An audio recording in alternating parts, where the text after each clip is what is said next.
हाँ जी, नमस्कार सबको, राधे राधे। ऑनलाइन क्लास में एक बार फिर आपका स्वागत। आज हम कक्षा 9 विषय गणित, इसके अंतर्गत अध्याय 6 रेखाएं और कोण, ठीक है। 6.2 का प्रश्न नंबर 3।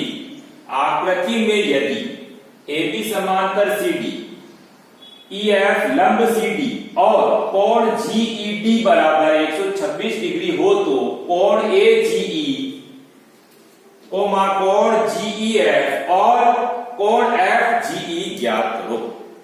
ठीक है, हमारे को 3 कोण पूछे। एक तो कोण AGE का मान, दूसरा कोण GEF का मान और तीसरा कोण FGE का मान। और दिया हुआ क्या हमारे को, कोण GED बराबर 126 डिग्री दिया हुआ। ठीक है, अब आप पहले इस आकृति को समझो। सबसे पहला काम तो हमारे को AB समांतर CD दिया हुआ है। ठीक है, सबसे पहली शर्त के अनुसार तो AB समांतर CD और दूसरा EF लंब दिया हुआ है CD पर। ठीक है, अब आप देखो इसमें सबसे पहले कोण GED, कोण दिया हुआ है कितना, 126 डिग्री का कोण GED। अब आप इधर देखो AGE, AGE क्या हो गया आपका, इसका एकांतर कोण बन रहा है। ठीक है, GED का एकांतर कौन सा बन गया, AGE बन गया। तो कोण AGE और कोण GED क्या हो गया, एकांतर कोण, और एकांतर कोण होने से ये कोण कितना, पूरा का पूरा 126 डिग्री का है। तो ये 126 का, तो ये भी क्या हो जाएगा, 126 डिग्री का हो जाएगा।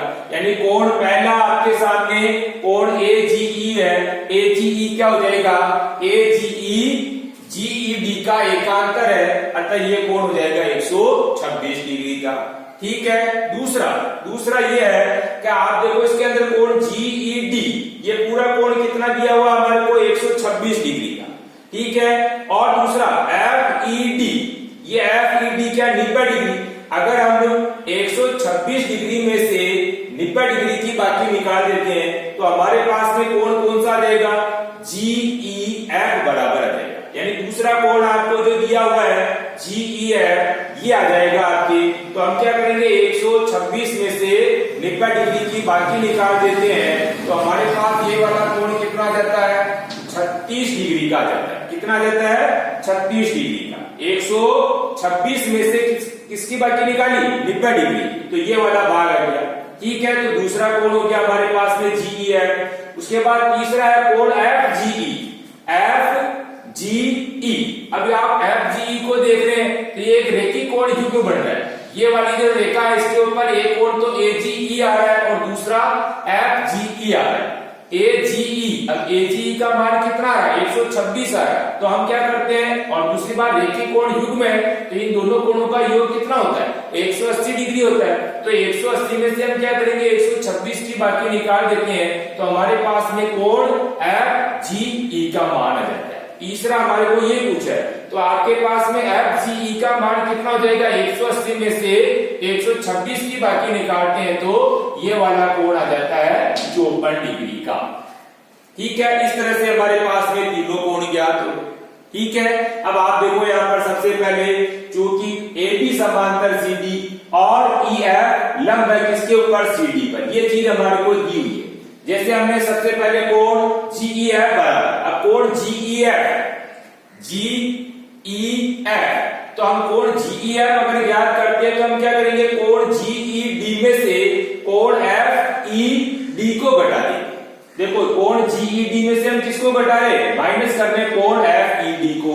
तो GED कितना दिया हुआ है, 126, और ये कितना दिया हुआ है, 90 डिग्री। तो 126 में से 90 की बाकी निकाली तो हमारे पास में 36 डिग्री का ये कोण आ गया। कौन सा वाला कोण आ गया, कोण GEF आ गया। इसी तरह से कोण AGE और कोण GED, ये क्या है, दोनों कोण 126 डिग्री के, कारण क्या लिखेंगे आप, एकांतर कोण। ठीक है, यानी कोण हमारे को GED पूरा का पूरा ये कितना दिया हुआ है, 126 डिग्री का दिया हुआ है, और हमारे को कोण AGE बताना है। तो कोण AGE क्या हो गया, GED का एकांतर हो रहा है, तो ये वाला कोण कितना हो जाएगा, 126 डिग्री का। ठीक है, एकांतर कोण हमेशा क्या होते हैं, बराबर होते हैं। दूसरी बात एकांतर की, उसका कारण हमारे पास में AB समांतर CD दिया हुआ, ठीक है। इसी तरह से तो कोण दूसरा AGE कितना है अपने पास में 126 डिग्री का हो गया। अब उसके बाद देखो आप AGE और प्लस कोण FGE, आप देखो इधर ये रैखिक कोण युग्म बन रहा है, AGE और FGE ये रैखिक कोण युग्म बनने से AGE तो अपने को मालूम है 126 डिग्री का, लेकिन हमारे को कोण FGE मालूम नहीं है, तो इन दोनों कोणों का योग कितना होता है 180 डिग्री के बराबर होता है। कारण में हम क्या लिखेंगे, रैखिक कोण युग्म है, तो कोण AGE प्लस कोण FGE बराबर 180 डिग्री। अब AGE कितना दिया हुआ है 126 डिग्री दिया हुआ है, और प्लस कोण FGE ज्ञात करना, बराबर इनका योग कितना हो गया 180 हो गया। अब समीकरण बन गए तो हम क्या करेंगे, इसको पक्षांतर कर देंगे, तो कोण FGE बराबर क्या हो जाएगा 180 माइनस 126, तो कोण FGE बराबर 180 में से 126 निकल गए तो कितना बच गया हमारे पास 54 डिग्री बच गया। इस तरह से हमारे को तीनों कोण मालूम हो गए। आगे ध्यान में, यानी सबसे पहले जैसे कोण AGE, अब AGE बराबर कितना, AGE बराबर 126 डिग्री पहला कोण। इसी तरह से कोण GEF बराबर, अब आप GEF देखो, आप GEF कितना है, ये GEF यानी 36 डिग्री, और तीसरा कोण FGE, ये कोण FGE बराबर 54 डिग्री। अब आप क्या करेंगे, HW में इसी प्रश्न का दोहरान हल करेंगे, यानी HW की कॉपी में HW भी बराबर हल करते रहना है। दूसरा, उसके पहले हमको वीडियो को अच्छी तरीके से देखना है, वीडियो अच्छी तरीके से देखने के बाद ही हम क्या करेंगे, जो प्रश्न हमने अभी किया है इसी प्रश्न को हम HW की कॉपी में बिना देखे हल करने की कोशिश करेंगे। ठीक है, धन्यवाद, राधे राधे, जय श्री कृष्ण।